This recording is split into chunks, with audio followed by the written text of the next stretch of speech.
Good morning to all of you. I know it's a little bit early, so thank you for making the effort. Today's press conference is about the Katchatheevu issue and also the situation of Tamil fishermen which arises from it.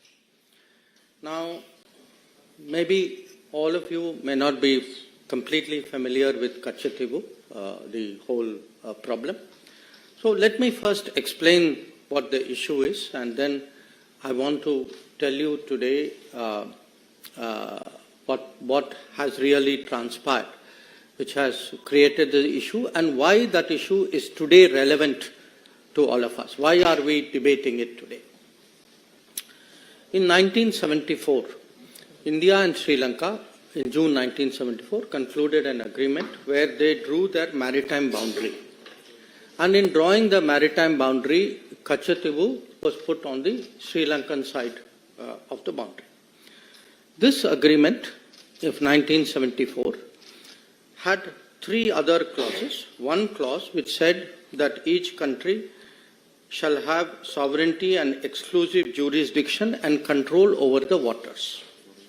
The second clause, Article 5, it gave to Indian fishermen that they will continue to access Katchatheevu as hitherto and will not be required to obtain travel documents. And the third one, that the vessels of India and Sri Lanka will enjoy in each other's waters such rights that they have traditionally enjoyed. So this was the agreement which was reached in 1974 in June. Now when this agreement was presented before Parliament, the then Foreign Minister, Sri Swaran Singh ji, he actually assured the Parliament, and I am reading his words, I feel confident that the agreement demarcating the maritime boundary in the Pork Bay will be considered as fair, just and equitable to both countries. At the same time, I wish to remind the honourable members that in concluding this agreement, the rights of fishing, please note, the rights of fishing, pilgrimage and navigation, which both sides have enjoyed in the past, have been fully safeguarded for the future. This was the assurance that the then Foreign Minister, Sri Swaran Singh ji, gave in Parliament at that time. 1974, July 23, 1974. Now, in less than 2 years, actually, there was another agreement between India and Sri Lanka through an exchange of letters. And in this agreement, now India proposed the following. Again, I'm reading to you from the original document. With the establishment of the exclusive economic zones by the two countries, India and Sri Lanka will exercise sovereign rights over the living and non-living resources of their respective zone. The fishing vessels and fishermen of India shall not engage in fishing in the historic waters, the territorial sea, and the exclusive zone of Sri Lanka. So, 1974, assurance is given. By 1976, an agreement is concluded which actually gives away this assurance. Now, once this agreement in 1976 was concluded, there then evolved a position, a standard position, you can say, of the government on this matter. And I'm reading to you an example. This is from 2006. It is a question which is answered by the then Minister E. Ahmed on the floor of the Parliament. And he says, Mr. Ahmed, the 1974 agreement on the demarcation of the international maritime boundary line between India and Sri Lanka, as also the exchange of letters of 1976 on this issue of fishing rights, stipulate that the fishing vessels and fishermen of India shall not engage in fishing in the historic waters, territorial seas and the EEZ of Sri Lanka. So this is now the position which is taken by the government as a regular position. I am only giving you one example from 2006. So what has happened? What has been the consequence of this? In the last 20 years, 6,184 Indian fishermen have been detained by Sri Lanka. 6,184. And in the same period, 1,175 fishing vessels, Indian fishing vessels, have been seized, detained, apprehended by the Sri Lankans. So this is really today the background. This is the issue that we are discussing. Now you can ask, why are we discussing it? And the answer is, in the last 5 years, in the Parliament, in the Consultative Committee, we have repeatedly, this issue, Katchatheevu issue and the fishermen's issue, has been repeatedly raised by various parties, by all parties, I would say. As I mentioned, in Parliament, it has come up as Parliament question. It has come up in debates. It has been raised in the Consultative Committee. And in fact, Chief Minister of Tamil Nadu has written to me numerous times. And my record shows that to the current Chief Minister, I have myself replied 21 times on this issue. So please understand, this is not an issue which has suddenly surfaced. This is a live issue. It is an issue which has been very much debated in Parliament, in Tamil Nadu circles as well. It has been the subject of correspondence between the union government and the state government. And as I said, 21 times I have myself replied to letters. Now, every political party in Tamil Nadu has taken a position on this. And here, one of the reasons why we are debating it is, in looking at these two issues, the Katchatheevu issue and the fishermen issue, two parties, the Congress and the DMK, have approached this matter as though they have no responsibility for it, as though the situation is for central government, today's central government, for them to resolve. There is no history to this. This has just happened. They are the people who are taking up the cause. That is the way they would like to project it. So the purpose of the press conference today, why I am talking to all of you, is we believe that the public has a right to know. The public has a right to know, how did this situation come about? How was Katchatheevu, how was the 1974 agreement reached? How was Katchatheevu given away? How was the fishing issue handled? Because please understand, the fishing issue actually emanated from a 1976 agreement. So there are two agreements we are talking about. So because these have been live issues, because they have been discussed earlier also in Parliament, two documents were sought from us as an RTI request. And these were provided. One was a document about Ministry of External Affairs, summary background note for the meeting of the Informal Consultative Committee in 1968 on this issue. And the second was a record of discussion of a meeting between the then Foreign Secretary and the then Chief Minister of Tamil Nadu, Honorable Kalaignar Karunanidhi, in June 1974. Now, the point today is, we know there are two agreements. We know there's a 1974 agreement. We know there is a 1976 agreement. We know who did this. How has the situation arisen? What we do not know is who hid this, who has been party to it, what has been concealed from the public, and we believe it is the right of the public today to know how did this situation come about. Now, with regard to the Katchatheevu issue itself, there have been claims and counterclaims. India had its arguments. Sri Lanka had its arguments. In fact, in one of the two documents, both documents actually, but one has more detail than the other. These claims have been spelled out in some detail. India's claim is mainly that the Katchatheevu island belonged to the Raja of Ramnath, and that he had it from the time that East India Company assigned it to him. It was part of his zamindari rights, and these rights also included fishery, and also that later on these rights moved from the Raja of Ramnath to the Madras government. A second argument was that during after independence, for many years, Indian customs regularly went to Katchatheevu, and this was not obstructed. And the Indian view also was that there was absence of any documentary evidence to show that Sri Lanka had an original title to Katchatheevu. So these were largely the Indian arguments.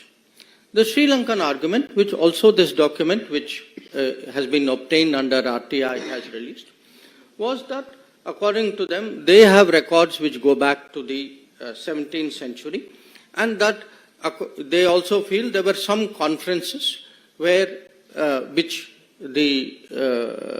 looked at their claim in a more positive manner. This is their claim. Now, what actually happened on Katchatheevu was, after both India and Sri Lanka became independent, there were issues between the military of the two countries about using this island. And that's how this issue actually came up as an issue between the governments. And from the 1960s, this issue picked up. And it was particularly discussed. There were many discussions, but I think the most important one was a discussion in 1974, few months before the Katchatheevu agreement was done, when the then Sri Lankan Prime Minister, Sirimavo Bandaranaike, came and met Indira Gandhi ji, who was then Prime Minister of India. So this broadly is the issue. These are the claims. But as I said, we know who did it. We are today looking and discussing who hid it. Now, in all of this, whenever there is a territorial dispute, it is natural that there is a request. You take a legal view of what is the claim. So at this time, the legal view was actually originally sought from the then Attorney General of India, Sri M.C. Setalvad. Many of you would be familiar. He was a very famous person. He was a legal luminary. Now, it's very interesting. Sri Setalvad gave his legal opinion as the Attorney General in 1958. In that opinion, he says, the matter, and I'm reading from it, the matter is by no means clear or free from difficulty, but on the assessment of the whole evidence, it appears to me that the balance lies in favor of concluding that the sovereignty of the island was and is in India. So this is the opinion of the then Attorney General. In fact, he not only mentions that, he also says, because please note, he says that the matter is by no means clear. He says whatever is agreed, it can also be limited by custom or treaty, and therefore Mr. Setalvad suggests that it may be possible for India to contend that there exists a right by custom in the Indian fishermen to fish in the territorial waters of the island. So essentially, the Attorney General is saying that the balance of the balance is something which goes in favor of India. But even if it doesn't, there is still a case. There is still a case to insist on fishing rights, access of Indian fishermen to the waters of this island. Now, interestingly, other than the Attorney General, the Ministry of External Affairs also has a legal department. So, we had a gentleman there at that time called Dr. K. Krishna Rao. He was a very eminent person dealing with international law. And Mr. K. Krishna Rao also takes a very interesting view. He says, I'm not suggesting that we have no case at all, but I submit that our legal case in this connection may be used to obtain fishing rights around the island. So, what we have essentially is, you have the main legal people, and please bear in mind, we are talking 1958 and 1960. The main people actually saying, look, we have a case, it may not be a 100% case, we don't know where this case may go, but at least we should insist minimum that we should get fishing rights. And as I told you at the beginning, the island was also given away in 1974 and the fishing rights were also given away in 76. And whether in 74 itself was there any sincere effort to press for fishing rights, I think I'll leave it to you to conclude, because 1976 shows otherwise. Now, if this is the situation, you will ask, how did this happen? Now, how did this happen has many aspects to it. One, and perhaps to me the most basic, I would say recurring one, is actually the indifference shown by the central government, by the prime ministers of the day then, about the territory of India. That fact is, they simply did not care. And to demonstrate that, I think if one looks at, again, this is there in one of the documents of the released under RTI. This is an observation by the then Prime Minister Jawaharlal Nehru in May of 1961. He says, he writes, I attach no importance at all to this little island, and I would have no hesitation in giving up our claim to it. I do not like matters like this pending indefinitely and being raised again and again in Parliament. So, to Pandit Nehru, this was a little island. It had no importance. He saw it as a nuisance. Why are people bringing it up again and again in Parliament? So, for him, the sooner you give it away, the better. Now, you can say, okay, this was Pandit Nehru's view. Now, I want to read to you. Actually, this was not just Pandit Nehru's view. This view continued on to Indira Gandhi ji as well. So, it's very interesting. If one goes through the records of Parliament, we are now looking, I'm fast forwarding it to the time when Katchatheevu agreement is done. There is a member of Parliament called G. Vishwanathan from Tamil Nadu. And he says, this is I'm quoting from Parliament records, we are worried about Diego Garcia, thousands of miles away from Indian territory, but we are not worried about this small island. When we speak of it, the Prime Minister, he's talking about Indira Gandhi ji, the Prime Minister is said to have remarked in the AICC meeting that this is a little rock. I am reminded of those days when Pandit Nehru called about our northern boundary as a place where not a blade of grass grew. I would like to remind the Prime Minister that after this historic statement by Prime Minister Nehru, Pandit Nehru never regained the confidence of the country. This is going to happen to the Prime Minister when she says this is only a little rock and that there is nothing to worry about the territories of our country. So, as you can see, this is not just one Prime Minister, whether it was Pandit Nehru or whether it was Indira Gandhi.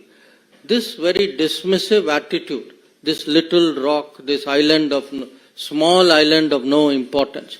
This was the historic Congress attitude towards Katchatheevu. Now, again, please don't think it's an individual view. This was actually, in a way, had seeped into the party thinking. So, I will give you another example of it. Same time, there was a very well-known Congress leader, all of you are familiar with his name, he was from Delhi, called HKL Bhagat. Now, HKL Bhagat is reacting in the same Katchatheevu debate. So, he says, and I'm quoting from the parliamentary record, he says, my honorable friend from the DMK was just now talking about Katchatheevu, the island. It appears to me that the DMK thinks that probably they can desperately cling to this issue and survive in Tamil Nadu. The Jansangh at one time thought they could survive by clinging on to Kutch, but they failed. The DMK is also bound to fail because people of India and the people of Tamil Nadu are mature enough to see that it is in the interest of India, a big and great country, to keep her neighbors, particularly her small neighbors, satisfied. So, please appreciate today how strong, how deep, how pervasive this thinking was. For them sitting in Delhi, this island, this small rock, this island of no importance, this did not matter. It was an inconvenience to be given away so that they, in their minds, could actually not just have good relations with a neighbor. They found it irritating, it was coming up in parliament. For them, it was a headache. So, they saw the territory of India. And when someone says Jansangh also had the same view, yes, there were parties for whom every millimeter of Indian territory mattered. Apparently, there were parties to whom even large tracts of Indian territory, as we saw in Aksai Chin, did not matter. Now, so far, I have spoken about what was the approach of the central government and of the Congress party. But you have to ask yourself, would it have been possible if there was no connivance at the state level? Now, since 1974, we have heard protestations from the state government, then state government, from the DMK. As I pointed out, I get so many letters even now from the Chief Minister of the DMK. So, I want to now turn the focus to the second document of the RTI. This is a document which is a record of a meeting on 19 June 1974, which is held in Fort St. George, the Secretariat, Tamil Nadu Secretariat conference room, where the Foreign Secretary, accompanied by the Director of the Historical Division, he calls on the then Chief Minister of Tamil Nadu, Kalaignar Karunanidhi, and present there are the Tamil Nadu Chief Secretary, gentleman called P. Sabanayakam, and the Home Secretary, a gentleman called S.P. Ambrose. Now, I want to share with you the relevant part of this, because this will now answer the question. Not just the question who did it, but the question who hid it also. After the exchange of courtesies, Foreign Secretary, recalling the talks he had in New Delhi with the Chief Minister in 13th October 1973. So please note, we are talking 19 June 74. So talks have been going on between the Foreign Ministry, Union Government and the Chief Minister from 1973. So recalling 13th October 1973 and with the Chief Minister, Secretary and other officials of Tamil Nadu in Madras on 14th October 1973, before the Indo-Sri Lanka official level talks in Colombo on 15-16 October 1973. So the key point is, 1 year before the Katchatheevu agreement, already then Union government and then state government led by DMK were already, the chief minister, up to the level of chief minister, were already discussing this agreement, and they are discussing this agreement before they actually go into talks with Sri Lanka. Now then it says, Foreign Secretary said, the purpose was to keep the Tamil Nadu government fully informed. Please note these words, fully informed of the developments in the talks with Sri Lanka and get the benefit of the views and negotiations of the Tamil Nadu, views and suggestions of the Tamil Nadu authorities. So this is actually the truth. The truth is, for a party which has been saying, how was Katchatheevu given away? How was state government not consulted? How could the union government have done this? The fact is that actually there were consultations going on. They were kept fully informed. And please, when you hear the rest of it, you will see that it is much more than this. So I am now reading another part of the document. Foreign Secretary then said that he had the authority of the Prime Minister and the Foreign Minister to put forward to the Chief Minister of Tamil Nadu for his consideration a compromise proposal which would divide the historic waters in the Park Bay. So here it is. It is not even that they are being informed after the event. They are actually being consulted 1 year ahead. The key proposal is now actually being put forward to the Chief Minister. And the Foreign Secretary then proceeds, the next paragraph will show, he proceeds to explain this in great length. Now, at the end of the conversation, again I am quoting from the document, on the substance of the proposal, the Chief Minister indicated that he was inclined to accept the suggested solution. Then it goes on. The Chief Minister, having once again signified his general acceptance of the suggested solution, said that for obvious political reasons, he could not be expected to take a public stand in favor of it. The Chief Minister, however, assured Foreign Secretary that he will help keep the reaction at a low key and will not allow it to be played up. The Foreign Secretary appreciated this gesture and stressed that nothing should be done to embarrass the central government or turn this affair into an issue between the center and the state.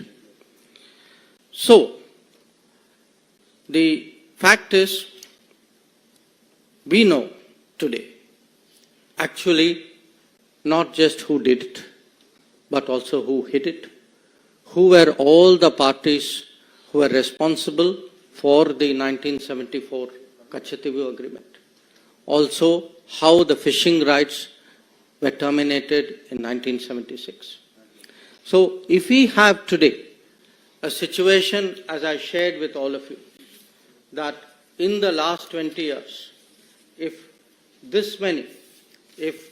6,184 fishermen were detained, if 1,175 boats were detained, you all know who is responsible. So, for today, it is important for the public to know, it is important for the people to judge. This issue has actually been hidden too long from the gaze of the public. So, we believe today that, at a time when there are big debates and decisions going on in this country, that the full truth on Katchatheevu and on Tamil fishermen's activities and right of living should be placed before the public. That was the purpose for this press conference. I thank you for your attention in listening to me.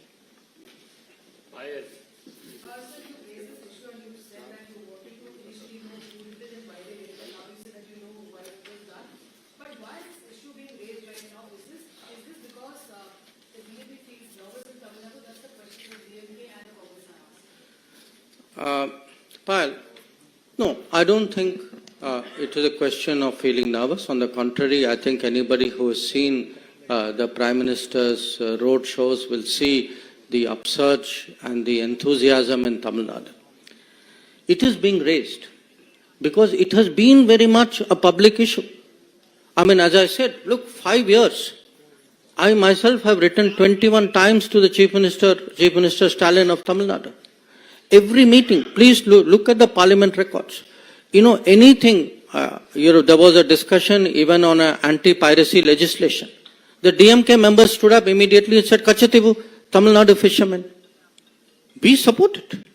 But they should take responsibility for the actions of, their leader and their party and the state government which they led. And so should the Congress. I mean, if their policies, their conscious decisions and things which they had as a deal between them, if this deal led to this situation, they should own up to it. And why am I bringing it up? I am bringing it up today because fishermen are still being detained. Boats are still being apprehended. Issue is still being raised in Parliament. But it's being raised in Parliament by two parties who actually did it and say, oh, I had nothing to do with this. So I think the truth must come out.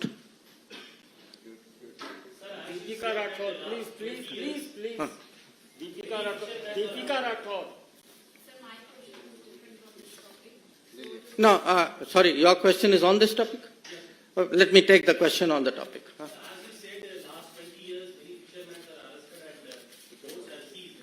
But when the arrest was happened, neither you or the Prime Minister not even condemn the incident.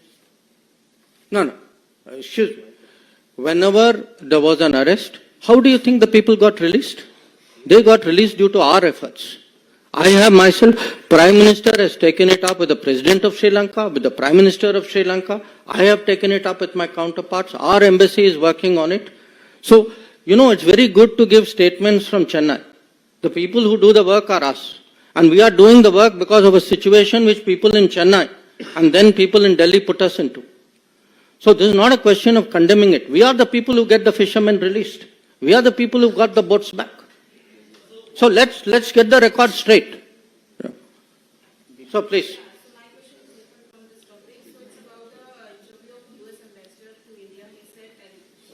No, wait.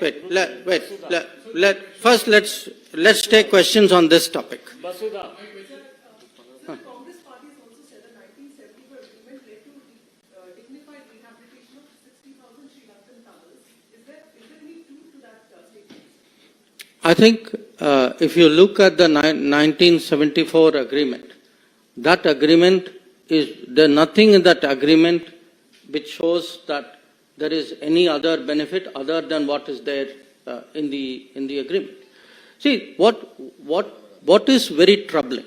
What is troubling is, okay, there was a 1974 agreement. You know the controversy about that. You all know that this matter has gone to Supreme Court. It is sub judice out there. Then, after giving assurance in 1974 that nothing has actually changed, in less than 2 years, actually the fishing rights change. Okay. Then, now two things have happened. After that, to pretend that I have nothing to do with this, that, somehow the government of the day has to deal with it. I mean, this gentleman is asking me, why Prime Minister and you have not condemned it. Look at the people who created the problem in the first place. They are washing their hands of it as though they had nothing to do with it. We are the people who today are facing the consequences and trying to help the fishermen of Tamil Nadu.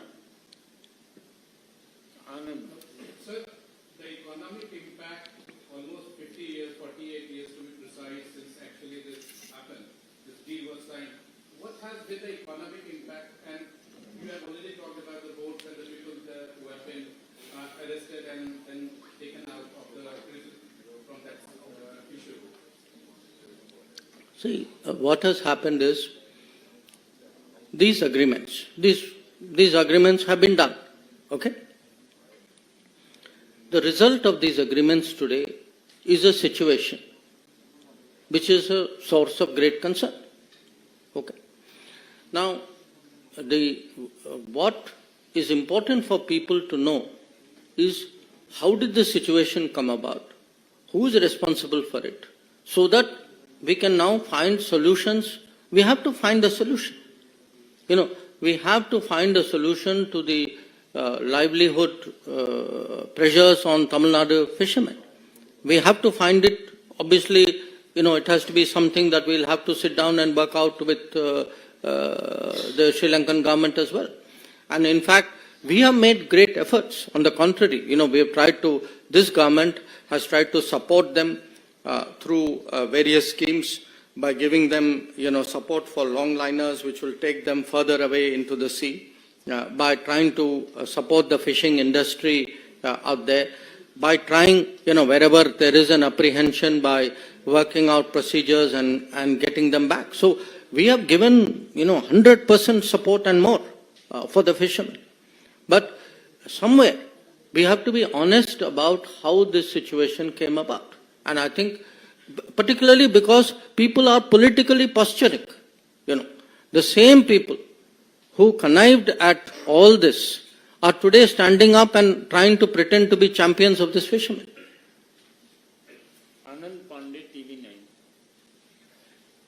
यदि मामला इतना उठाया जा रहा है पहले की सरकारों ने ठीक है कर दिया कि तो क्या अब उस आइलैंड को फिर से वापस लिया जा सकता है और चुनाव के बाद क्या सरकार जो है वो उसको वापस लेने की कोशिश करेगी की बातचीत करेगी श्रीलंकन गवर्नमेंट से? The issue, you again know, there are 2 writ petitions pending before the Honorable Supreme Court. So when a matter is sub judice, nobody speculates on this matter. Today, the issue is, how did we arrive at this point? Who has the responsibility? And who is hiding what? People should know. So what will happen in the future? I think, as I said, matter is sub judice. Mohit Bhatt, Times Now. So today Prime Minister Narendra Modi has tweeted and he also attacked DMK on this issue. He has stated that DMK and Congress are on the same page when it comes to the giving away of Katchatheevu Island and how they only work for their family. And he has quoted reports that how then Chief Minister of Tamil Nadu was taken into confidence by Indira Gandhi to give away this particular island. Mm-hmm. In fact, the Prime Minister is referring to exactly the matter which I have spoken about in great detail. The question of, the meeting which took place in June, the continuous contacts and the full information which was given to Tamil Nadu government from 1973 onwards. The fact that they were consulted before the talks, official talks took place with Sri Lanka. The fact that the Chief Minister was asked whether what was called the compromise solution was placed before him. The fact is he gave his assent to it. So all this is today a matter of public knowledge. So the reality stands, in the glare of sunlight, that the right to information has shown to the people of Tamil Nadu that actually the DMK very much connived with the Congress party in 1974 and thereafter in creating the situation which has happened. Sir, I was to say, why the then Chief Minister Karnataka accepted to give the rights of Katchatheevu to Sri Lanka? Is there any political pressure or is there any reason? You should ask DMK that question, no? Sir, do you have any updates on the number of Indians still left in the Russia today, Warsaw? In what? Russia today, Warsaw, because yesterday also. Oh, okay. So this is not, I'll come to your question. Anybody else on this question? Piyush Mishra. Huh. Piyush Mishra. So now the Congress is saying as to why the government is stirring the exchange which took place between the 2 governments in 1974. In fact, each of them, former Union Minister, I said and I quote, he says the area of Katchatheevu is 1.9 square kilometers. It was Indira Gandhi who rescued 6 lakh Sri Lankan communities and gave them freedom and a new life. How do you see this? No, I think, frankly, this is a cover-up for something which was done. If there was any such consideration, we would see it in the records. The record is very clear. What does the record say? The record says, Pandit Nehru said that this is a small island of no importance. The record says Indira Gandhi said this is a little rock which doesn't matter. first you say it doesn't matter. Now you claim that you actually got something for it. There's nothing to show that. Fire. So there's no doubt whatsoever that we are approaching the poll season. Through this press conference, through the documents that have been released, what is the message that the BJP is trying to give to the people of Tamil Nadu vis-a-vis political impact? No, look, I think it is important for the people of Tamil Nadu to know the truth about a very emotive issue on which the public has been misled for many, many years. The purpose, there is only one and one purpose for this press conference. That purpose is the public has the right to know. The public in Tamil Nadu particularly has a right to know about an issue on which there has been so much debate in the last 50 years. We need TV 18. Sir आपने बहुत अच्छे से इस मुद्दे को कच्छातीवु का जो मुद्दा था उसे समझाया, लेकिन अब बीजेपी क्या चाहती है? कच्छातीवु को वापस भारत में ले लेना चाहिए। बीजेपी का क्या विचार है? I have already answered that question. Huh? You already had two chances, please. Sorry? I think all of you are asking what I have already answered. The matter is sub judice before the Honorable Supreme Court. So let us do one thing. I think two of you had different questions. First she asked first. Please allow me.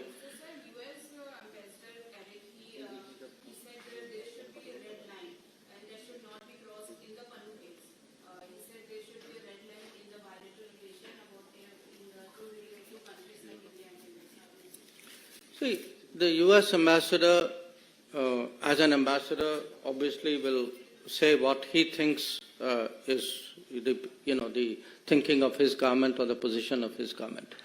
I will say what is the position of my government. And the position of my government is that in this particular case, there have been certain information which has been provided to us, which we are investigating. And it is something we are investigating because we believe our own national security interests are involved in that investigation. So as and when we have something to say on that investigation, we would be very glad to speak about it. At this point of time, beyond the fact that there is an investigation going on, we have nothing more to say. So I think that gentleman right at the end.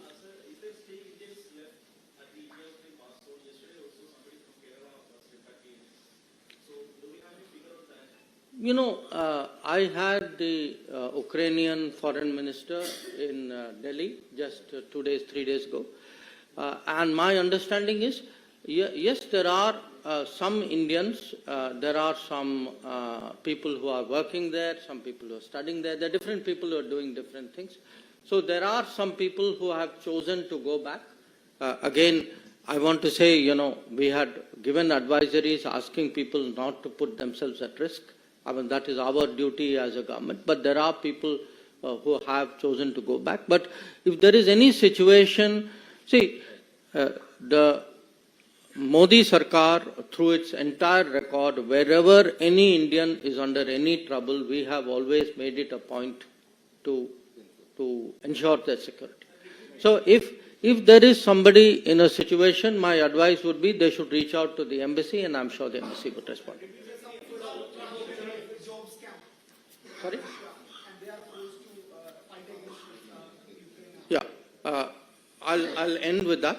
I think in that case, we have taken it up very, very strongly with the Russian government, and we are trying to get all these people back to India safely.